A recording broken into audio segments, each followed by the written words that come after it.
Hello, this is my second part of trying to make an animated short film. If you haven't watched the first one, go and watch that first. So this is supposed to be an update video, but I'll also talk about a few processes on how I'm doing stuff. Firstly, let's talk about scripting. The name of the film is You're My Sunflower.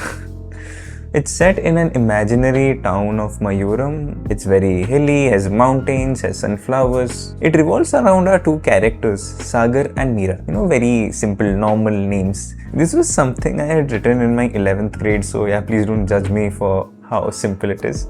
I finished the script. I have done that multiple times, but yeah, this is the final one. I have written it on paper, docs and whatnot, and now I have finalized on one single draft. This piece of text is all the details that I have in my mind for this film, so yeah, we'll be using that. I need not do a proper playstyle script since I'm the only one working on this. Now about storyboarding. This is my third time trying to storyboard, and this time I was like, no matter what happens, I'll finish this in one sitting. For context, this was my first shot and this is the last one. But at least now I know all the shots and I realized a few shots didn't make sense in the plot. Storyboarding is such an important thing. It doesn't have to be detailed, but it gives you a good idea about the flow of the story. So I scraped a few ideas, shortened it a bit, and now it feels a bit more cohesive. I have prepared an Excel sheet and labeled all the shots in shot numbers, and it's coming to roughly 74 to 75 shots. Now some of these shots will be reused, hence I have marked those in different colors. I have also made a map of the world. We can't place our characters in complete isolation and hence we need to build a world around them. Initially I was thinking I'll just write a story, draw all the necessary backgrounds and we are good to go, but then I realized it won't make sense. This is not the right way to do it. You need to at least have a basic sense of understanding of the world, the characters, their traits and how they react to certain things. It's a trial and error thing. Hence I have mapped out the basic locations of where the story will take place. The railway station, the sunflower field, ruins,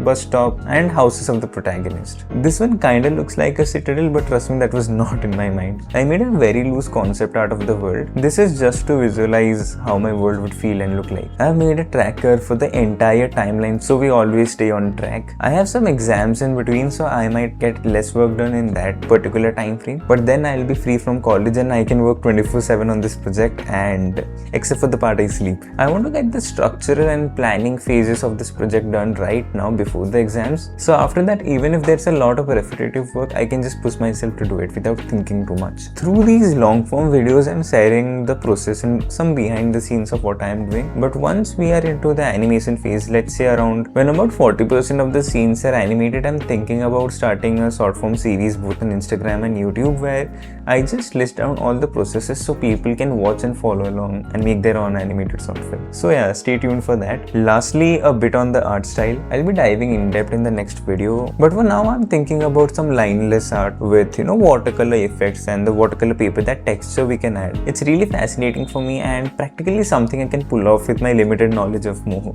In my next video I will finalize the art style for this project and character design and maybe try to animate a short, so we'll be doing all of that in the next video. We'll see how that goes. I got some beautiful comments in the last video, so yeah, it's reaching the right audience, so that makes me happy. So yeah, thanks for watching. Peace.